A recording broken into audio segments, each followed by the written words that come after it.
สบายดีพี่น้องจองที่เก่าก็ตอนนี้จองสีแม่ไม่ได้กินปลาไหนเนาะปลาไหนสดปลาไหนไทยเครื่องปรุงนี่มีหมักจองปลาไหนกับปลาไหนราคาเท่ปลาไหนข้าวหมักเขือปลาชิงไข่หมักพริกถั่วครบเลยนี่แมนหมักถั่วกับแพร่ชีส15,000จักหมัดก็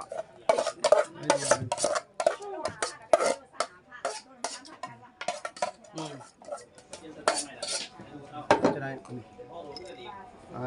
นี่ซองก็ได้พี่น้องเพื่อความสะอาดสวยงาม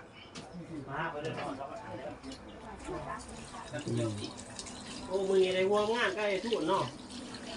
เย็ดกระโนด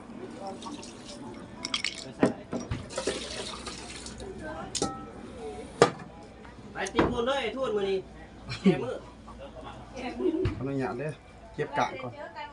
เพื่อจะได้เจอกันแต่ฝุ่นเนาะเอายีนเฮียแก้มทาดิตัวนี้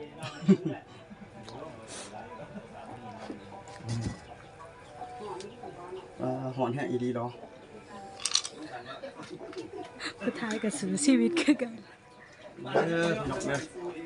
คนก่อนโอ้ยคอย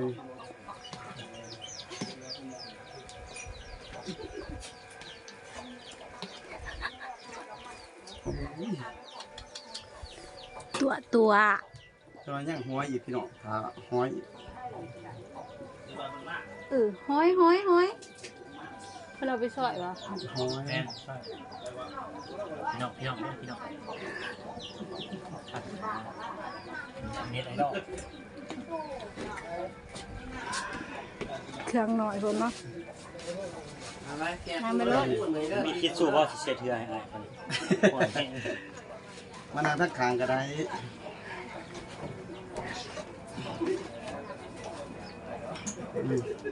ผู้ซอยคุบได้เย็นเลยโคตรตีบานเป็นหดโคตรอ่านเฮ็ดกินตัวได้เดียวมือซอยมือจัดใหม่เนาะกีฬาเนาะพอเลยจะเลยในวันอันนั้นที่วันกรรมกรตีโตได้มันที่ดีมีไข่ปลานะมีปลาบสดมันที่หนึ่งนี่กิจกรรมของมันที่หนึ่ง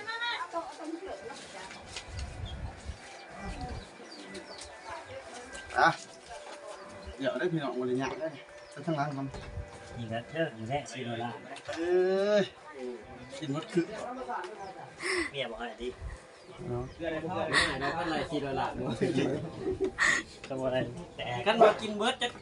350 บาทแล้วก็อยากคืนอยู่เลยมันก้มโป้งอะไรหันไหนเอาก้มทิพย์นี่ก้มโป้งเลย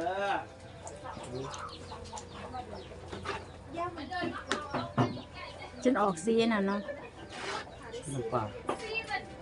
ซีปลาจังไหนแสบบ่อทานแซ่บเอาสำหรับคลิปนี้ก็ไว้สำนีที่หนาว่ากันไหมแล้วพี่น้องเด้อดีลำจอมแซ่บมีผู้ติดตาม